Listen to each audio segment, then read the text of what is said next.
कम से कम 50,000 वोट से जीतेंगे मुख्तार अंसारी।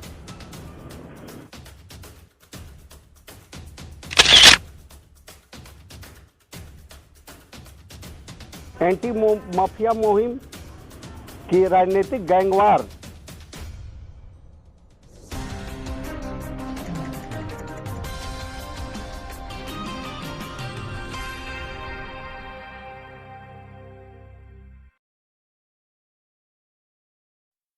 नमस्कार, मैं अभिनेंद्र। मऊ से एक नहीं, दो नहीं, तीन नहीं, चार नहीं, पूरे 5 बार विधायक रहे मुख्तार अंसारी की चुनौतियां कम होने का नाम नहीं ले रही हैं। अब मुख्तार अंसारी के खिलाफ कई दावेदार मैदान में आने को आतुर हैं, लेकिन दावा तो ये भी किया जा रहा है कि इस बार मुख्तार अंसारी 50,000 से ज्यादा मतों से जीतेंगे। ये उत्तर प्रदेश का जनपद मऊ है, जो इस समय पूरे देश में चर्चाओं का विषय बना हुआ है। चर्चाओं में रहे भी क्यों ना, क्योंकि यहाँ के विधायक हैं मुख्तार अंसारी, जिनके ऊपर लगातार एंटी माफिया के तहत कार्रवाई हो रही है। जी हाँ, मुख्तार अंसारी पिछले 5 बार से मऊ सदर विधानसभा क्षेत्र के विधायक हैं और प्रदेश की वर्तमान सरकार के द्वारा मुख्तार अंसारी के आर्थिक साम्राज्य को तोड़ने के लिए पूरे उत्तर प्रदेश में बड़ी कानूनी कार्रवाई की गई। बावजूद इसके अगर हम चुनावी समीकरण की बात करें तो सुहेल देव भारतीय समाज पार्टी और समाजवादी पार्टी के गठबंधन के बाद इस सीट से मुख्तार अंसारी का लड़ना लगभग तय है। इस बार मुख्तार अंसारी को हराने के लिए बीजेपी कई तरह के प्रयास कर रही है। प्रदेश नेतृत्व तमाम तरह से प्रत्याशियों के नाम तय करने के समीकरण में जुटा है। वहीं मऊ की सदर सीट से तमाम नेताओं ने टिकट के लिए अपनी दावेदारी पेश की है। हालांकि पार्टी हाईकमान द्वारा अभी तक किसी भी नाम पर मुहर नहीं लगा है। इन प्रबल दावेदारों में एक नाम शक्ति सिंह का भी है, जो दिल्ली विश्वविद्यालय के छात्र संघ के अध्यक्ष भी रह चुके हैं। वह युवा भी हैं और भारतीय जनता पार्टी राष्ट्रीय कार्यकारिणी के सदस्य भी। वहीं अशोक सिंह भी मऊ सदर सीट से टिकट पाने वाले दावेदारों की सूची में शामिल हैं। अशोक सिंह के भाई मन्ना सिंह की हत्या का आरोप भी मुख्तार अंसारी के ऊपर है।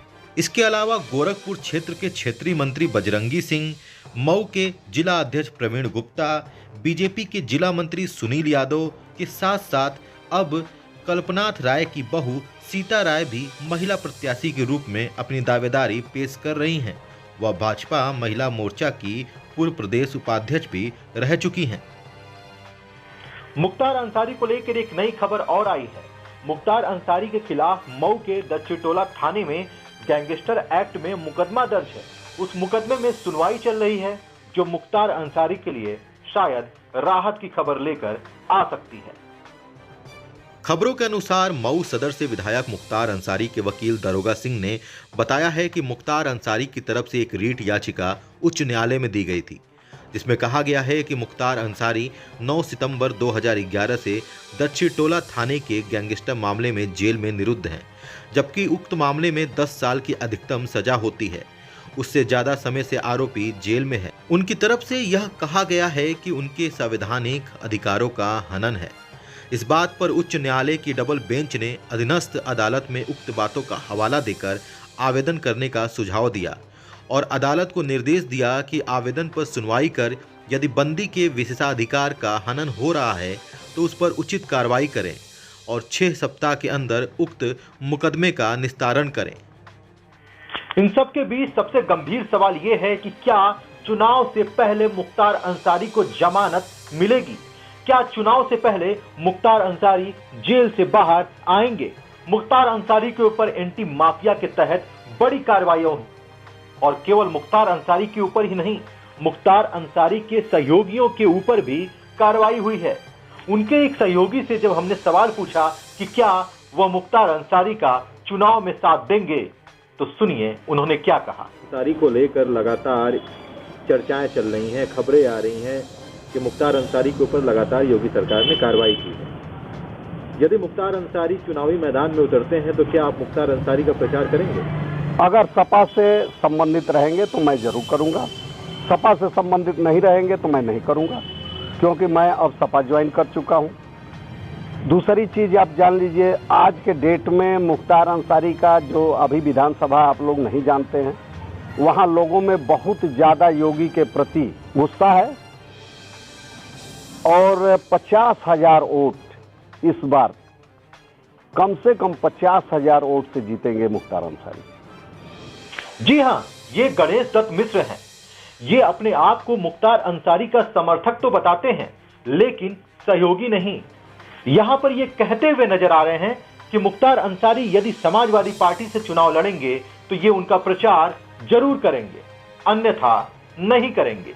लेकिन एंटी माफिया मुहिम पर इन्होंने बड़ी बात कही है। एंटी माफिया मुहिम की राजनीतिक गैंगवार जो एंटी राजनीति में जो एंटी हैं, उनके साथ जो ये योगी जी कर रहे हैं, अपने तथाकथित अधिकारी शूटरों द्वारा जो करवा रहे हैं, तो ये तो एंटी माफिया तो है नहीं है। अब कुछ ही दिनों में उत्तर प्रदेश में विधानसभा के चुनाव शुरू होने वाले हैं, मतदान शुरू होने वाला है और योगी आदित्यनाथ का भी बयान सबके सामने आ रहा है। योगी आदित्यनाथ ने फिर कहा है कि हम माफियाओं की भूमि पर गरीबों का महल बनाएंगे। कि जो दंगाई कभी प्रदेश के शांति और सौहार्द के लिए खतरा बने हुए थे और बाद में सत्ताधारी दल उनका आवभगत करते थे, आज उन्हीं दंगाइयों के पोस्टर चौराहे पर सार्वजनिक स्थानों पर लगा करके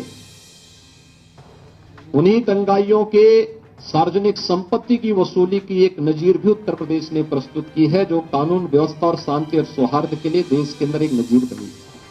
और जो माफिया सत्ता का शागिर्द बनकर के गरीबों का, व्यापारियों का, संभ्रांत नागरिकों का जीना हराम करते थे, बहन और बेटियों के लिए जिनके बाहर यानी जिन माफियाओं के कारण बाहर नहीं निकल पाती थी, उन माफियाओं के घरों पर उनकी अनैतिक और अवैध कमाई पर बुलडोजर चलाने का काम भी सरकार ने किया है, डबल इंजन की सरकार ने किया है।